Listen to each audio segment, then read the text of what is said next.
So why such an expedition? Why such risk? Why stay 28 days with 3 guys in this little box?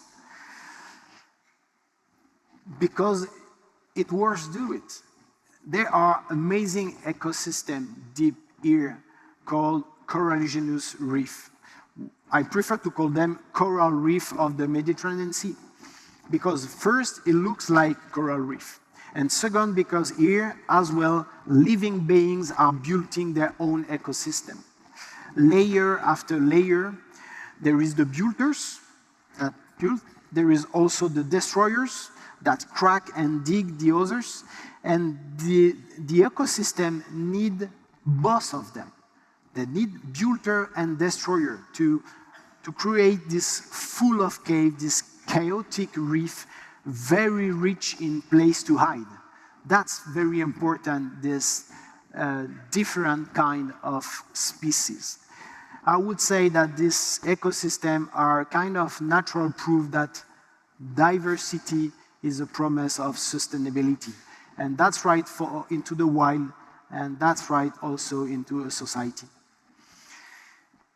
Down there, all seems new. We are specialists, very experienced divers, but we were beginners in the same time. Everything looks new. And it's like to be a little kid in his garden. It's so naive. We are fascinated by very common things.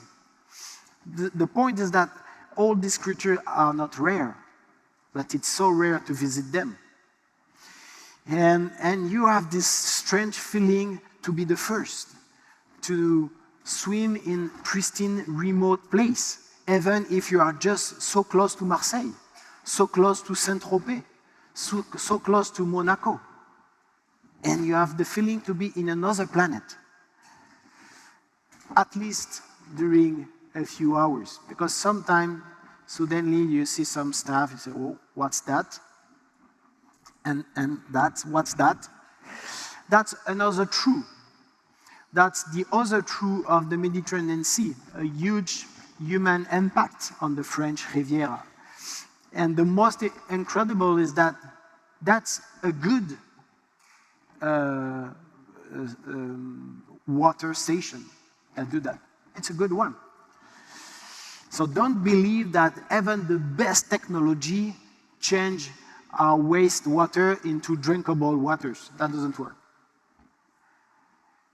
They just count on the dilution way, so that there is treatment as they can, but then they go into the water.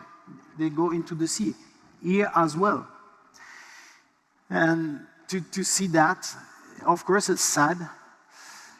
It's even worse when you know that that was a scientific experience in the 70s to make artificial reef. 50 years later, there is no fish on. Here, it's also Mediterranean Sea, and it's inside a national park. And I'm pretty sure that we can find the same thing in US National Park.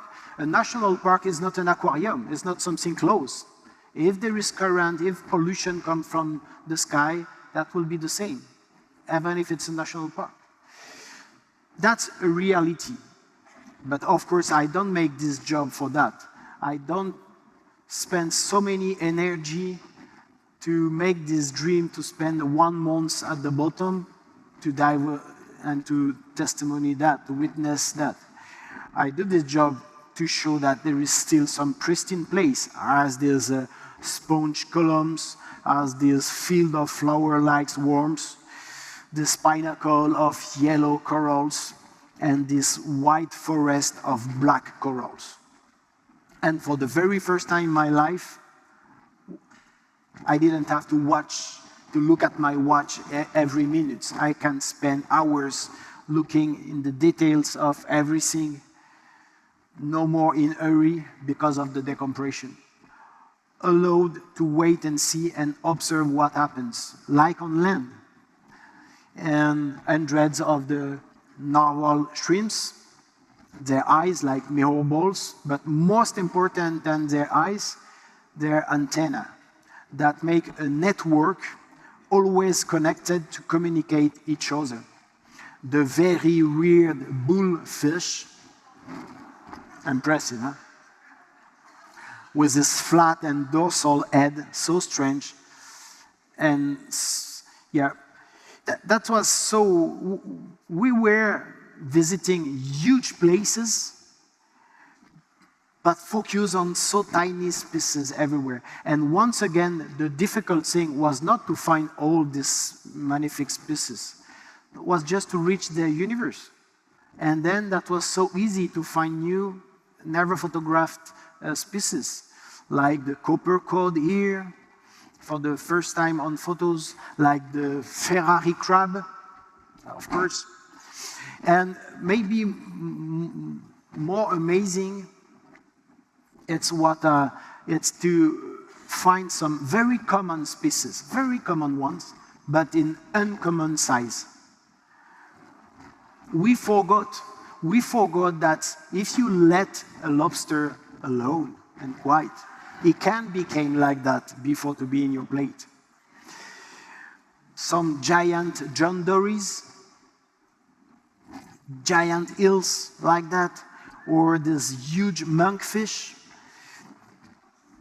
That was also part of the French Riviera that we explore, as if I never explored my place before.